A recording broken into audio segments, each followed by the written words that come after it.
मुफ्ती Abdul Shakoor channel को subscribe करें, video को लाइक करें और दूसरों तक पहुंचाने के लिए शेयर ज़रूर करें। शरीयत में, इस्लाम में ये हुक्म है कि मजाक के लिए भी एहतियात बहुत ज़रूरी है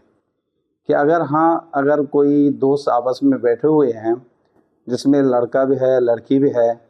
अगर उस वक़्त ये एक दूसरे से मजाक में कह रहे हैं कि आप गवाह रहना, हम दोनों निकाह कर रहे हैं, तो उस वक़्त लड़के ने कहा मैं आपसे निकाह कर रहा हूँ, लड़की ने कहा कि जी हाँ आपका निकाह मुझे कबूल है,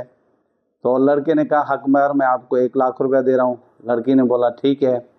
तो उस वक़्त दोस्तों ने बोला कि माशाल्लाह आप दोनों का निकाह हो गया,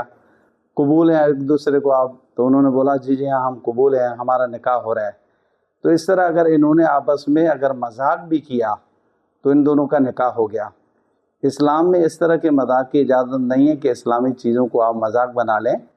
तो इस वक्त ये बात समझें, आप अच्छी तरह से एहतियात करें, यूनिवर्सिटी में है या आप कॉलेज में है, आप जहीं भी हैं, इस तरह के मजाक नहीं होते इस्लाम में। हज़रत रसूलुल्लाह सल्लल्लाहु अलैहि वसल्लम की एक हदीस है,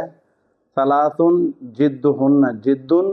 व हज़लुहुन्ना जिद्दुन, अन्निकाह वत्तलाक वल इताक़।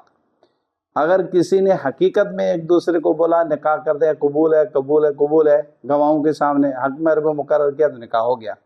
अगर वो मजाक कर रहे हैं, तफरी में कर रहे हैं, गवाह मौजूद हैं, उनके सामने करेंगे आप गवाह रहना,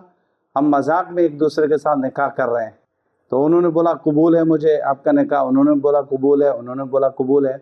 इस्लामी हुक्म के मुताबिक ये निकाह हो गया।